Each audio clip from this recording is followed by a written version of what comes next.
Throughout every Fast film, one thing remains true. I don't have friends.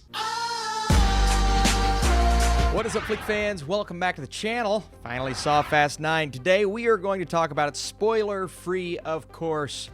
And boy, do we have some things to talk about. I need your comments down below. What is your favorite Fast and the Furious film so far? Lots of F's in that sentence. Let's do it. So Cipher enlists the help of Jakob, Dom's younger brother, to take revenge on Dom and his team. Of course, his younger brother is being played by John Cena. Couldn't see him. Just kidding. He played Jakob, along with our cast and crew of characters that we know and love from the other movies, from Tyrese Gibson to Ludacris to Charlize Theron to, of course, Vin Diesel, Michelle Rodriguez, and I could go on. I could list these characters for days. Some come in that you are expecting, and those reveals, I was curious how they were going to handle certain things, and we'll get into that. Others that you are not expecting. This is almost like the highlight reel of Fast and Furious moments, Easter eggs, and characters, because throughout this entire movie, you keep seeing things that you'll recognize and characters that will come and you'll be like, oh my gosh, I didn't know they were in here. So it's one of those movies that is jam-packed with those moments for hardcore fans of these movies and the franchise as a whole. It's one that I've, never really talked about on this channel. I like some of the movies. I don't like some of the other movies. It's straight up a mixed bag for me, right? They have set a tone at this point, well, multiple tones, but they're trying to set a specific tone that has really distanced itself away from the first, 4 movies in the franchise. Ever since Fast 5, they've continued to amp up the action and become something unlike we ever imagined after that first film. Now, don't get me wrong. I like Fast 5. I like Furious 7. And pretty much every movie has something that I enjoy. Now, going into this movie, tried to go in blind. I saw some tweets, I saw some comments, but I haven't actually read or watched a review yet because, I'm trying to kind of figure out where I land on this franchise really as a whole. The last film started to do something to a higher degree than Furious 7 did, where it found itself struggling to balance the tones that it was going for, right? You have one side of the story, and it's Vin Diesel and the family aspect. The family aspect. That's not Vin Diesel. Who is that? Don't get me wrong. I like Dominic Toretto. I do. But that side of the story is so serious and so grounded and emotional, whereas the other side of the story, all of the ludicrous, pun intended, there you go, action is happening. And they're both so drastically different. Now, they managed to mesh those things in, 5, 6, and 7. I thought they did a solid job of. 8, in my opinion, started to become a little too crazy, even though there's definitely crazy stuff in the other films. 9, F9, F9, amps up the action to a degree and to a level that I don't know if everyone's going to be on board with, right?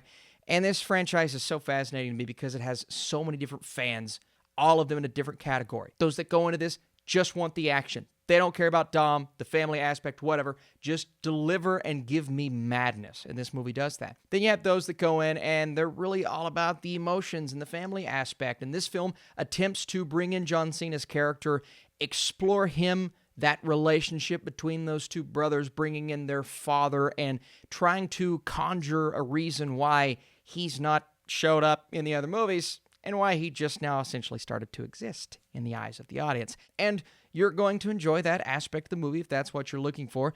You have those that want both. You have those that are sick of both and want neither. And it's just this vast array of audiences that go to these movies. But most of us just want something to entertain, and whether you're getting it from the character development or from the action, all of that is present in this film. The thing about it, though, the way that I'm approaching it is there's too much. There's too much of this. There's too much of that. I wish they would have scaled back on one or the other, and at this point, I don't care which one it is. You can give me more of the seriousness and the emotion and Dom, but if you're going to ground that aspect of the story, you can't have our characters going to space in a car. You can't have our characters driving downtown sucking things onto this giant magnet, and they were very inconsistent in the way they did that, by the way, and essentially doing these superhero, that's what it is. It's a superhero movie. Doing these superhero-like stunts all throughout the film. And even though our characters, at one point, Tyrese Gibson, he's like, guys, we are basically invincible. And when we keep doing this over and over, is there something about us? I mean, basically telling the audience, we're in a movie, we're in a franchise, and we know it. But even though they gave us that, right, the self-aware aspect that normally you want in a movie like this, and it has that, it still gets so serious, and it still gets so grounded in its emotions, and there are 10, 15-minute spans of that. But the next scene, the next moment, we are on a completely different level, tonally. This movie's a mess. And me saying it's a mess does not mean that you're not going to get some fun out of it. There's absolutely fun to be had.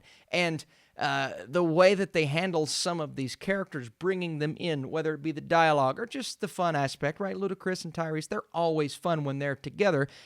That's all present, and that was enjoyable, absolutely. But the frustration for me comes from the story, comes from the complete incompetence when it comes to the tone. It has no clue what kind of movie it's going to be. And obviously Vin Diesel, he wants it to be one thing. I guess the writers sort of want it to be something completely different.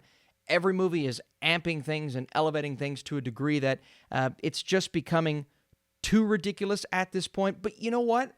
I'd be okay with too ridiculous. I'd be okay with every single thing that they gave me in this movie. You just sit back, kick your feet up, put your arms behind your head and say, this is stupid, but I love it. But the problem is, every 10, 15 minutes, we would cut back to something entirely different, something soaked in emotion, and it gets so heavy at points, and there are moments when our characters are like about to break down into tears, and I'm like, you got two guys up in space, and none of it makes sense. None of it makes sense. If you like realism or physics or just anything grounded in reality, you probably don't want to watch this movie. And we've, seen that before in other movies in this franchise, but in this film, none of it. And for me, it's basically pick a side. Are we going to focus on Dom and the family aspect and the seriousness? Because when you do that in a movie like this, when we get those one-liners, which otherwise would probably give off a nice range of emotions, they become really cheesy because they're trying to be serious, whereas the rest of the film is trying to be ridiculous. Either do that or just go all out. Ridiculous, crazy, action-heavy. Do it consistently throughout the movie. Don't care about the story because the story is about as cliche as it gets. How was John Cena? His inclusion was fun. How was the chemistry between the cast? Of course they're really good. They've done so many movies together. They forget about things. They add in new elements that are so silly and cheesy. But at the end of the day, I just found this movie to be a bit of a mess tonally. So before I give you guys my score, thanks so much for watching. If you enjoyed this review, be sure to drop your thumbs up down below. Fast 9 can't decide what it wants to be, and it falls just short of fully delivering on the ridiculousness. But if you guys know exactly what you're going to get with this movie, a bit of ridiculousness, a bit of seriousness, and you're okay with that, of course you're going to go watch this movie. My score is a 48% for Fast 9. It's a film that just didn't quite work for me personally, but that's not saying that others will not get enjoyment out of it because it definitely had its moments. So what did you guys think of this movie? Did you like it? Did you not like it? What is your favorite movie in the Fast franchise? We may be talking more about that a little bit later. All right, guys, thanks so much for watching. I'll see you soon.